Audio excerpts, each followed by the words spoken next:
One of the tough stories to digest in the Bible is that of the life of Moses. Moses, for a good chunk of his life, had the goal of leading Israel into the promised land, but he himself was actually never allowed to step into the promised land in the Old Testament.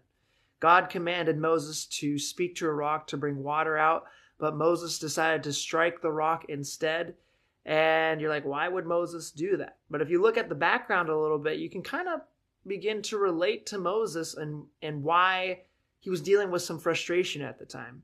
First off, he had just lost his sister, so he was probably still mourning that. But then you had Israel again complaining for the millionth time towards Moses and God. And so Moses was probably dealing with some frustration, but he allowed that frustration to carry him to sin and disobey God's command for his life to speak to the rock instead of striking the rock. And because of that, he wasn't allowed in to the promised land in the Old Testament.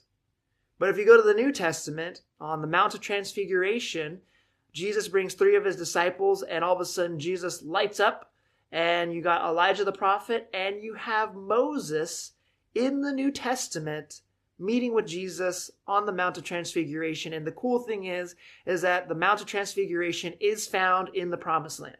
So even though Moses didn't get to step into the promised land in the Old Testament, God still blessed Moses by allowing him to step into the promised land in the New Testament. And not only that, he was also meeting with the Messiah, the Savior of not only Israel, but the world.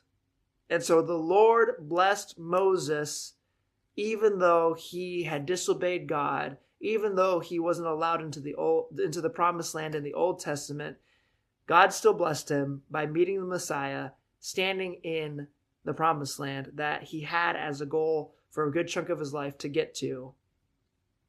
We serve a pretty great God.